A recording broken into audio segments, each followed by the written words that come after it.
Subscribe کیجئے محاسن اسلام YouTube channel کو اور بیل آئیکن پر ضرور کلک کیجئے تاکہ ہر طرح کی اسلامک نئی ویڈیو فوراً آپ تک پہنچے۔ السلام علیکم ورحمۃ اللہ وبرکاتہ۔ ناظرین و سامعین، جمعیت علماء ہند کے حلقے سے ایک بہت ہی غمناک خبر سامنے آ رہی ہے۔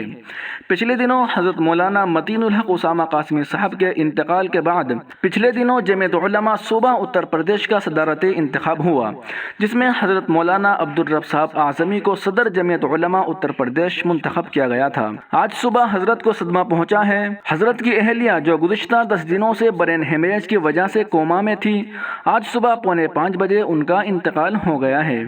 انا للہ و انا الیہ راجعون۔ دعا فرمائے اللہ تعالیٰ مرحومہ کی مغفرت فرمائے، اعلی علیین میں جگہ عطا فرمائے، آمین ثم آمین۔ حضرت مولانا عبدالرب صاحب اعظمی کو صبر جمیل عطا فرمائے اور تمام پسماندگان کو صبر جمیل عطا فرمائے، آمین ثم آمین یا رب العالمین۔ تمام احباب سے ایصال ثواب کی خصوصی درخواست کی جاتی ہے۔ سبسکرائب کیجئے محاسن اسلام یوٹیوب چینل کو اور بیل آئیکن پر ضرور کلک کیجئے تاکہ ہر طرح کی اسلامک نئی ویڈیو فوراً آپ تک پہنچے۔